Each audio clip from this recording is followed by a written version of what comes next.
Translate करके बताऊंगा, इसको सुनिए कि तालिबान ने अफगानिस्तान के टीवी पर बैठकर पाकिस्तान को क्या क्या कहा है। यकीन करें, अगर पाकिस्तान के अंदर थोड़ा बहुत भी, ज्यादा नहीं, थोड़ा बहुत भी शर्म नाम का कोई पुर्जा है ना, तो यह वीडियो देखने के बाद ना शक्ल ना दिखाए कभी हिंदुस्तान और अफगानिस्तान को। तो पाकिस्तान अफगानिस्तान की एक जंग तो होगी और पाकिस्तान की इकोनॉमी इस काबिल नहीं है कि वो कोई जंग लड़ सके। अफ़गानी तो पिछले 40 साल से डायरेक्ट जंग लड़ रहे हैं, उनकी तो आदत है और उनकी इकोनॉमी भी इतनी स्ट्रॉन्ग है कि वो जंग लड़ सकते हैं, क्योंकि उनके खर्चे वर्चे कुछ हैं नहीं। पाकिस्तान में तो आपको पता है लेविश लाइफ स्टाइल है इन आर्मी जनरल्स का, और ये जंग वंग लड़ने के काबिल रहे नहीं। तालिबान ने तो हमें उन जंगों के भी ताने दिए कि जाओ तुम तो इंडिया से हार गए, पहले उसका तो सबूत लाओ। तो वैसे सच कहते हैं, इसमें झूठ नहीं है। अगर हमें देखा जाए ना कि अगर हम अपनी हिस्ट्री की बात करें, अपने मुतालिया पाकिस्तान की बात करें, तो हम बहैसियत, मैं भी एक सहाफ़ी हूँ, ठीक है। अच्छा, तो बहैसियत सहाफ़ी मैं ये देखता हूँ कि हमें हिस्ट्री गलत पढ़ाई जा रही है, ठीक है। तालिबान का ये कहना है कि पाकिस्तान से कश्मीर आज़ाद नहीं हो रहा, हम आज़ाद करवाएंगे।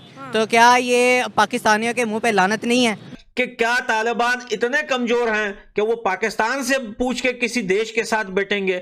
पाकिस्तान के कहने पे हम जो है रशिया में बैठेंगे, नहीं बैठना, हिंदुस्तान के साथ दोस्ती करनी है नहीं करनी है, तुम्हारे कहने पे हम ये सब करेंगे।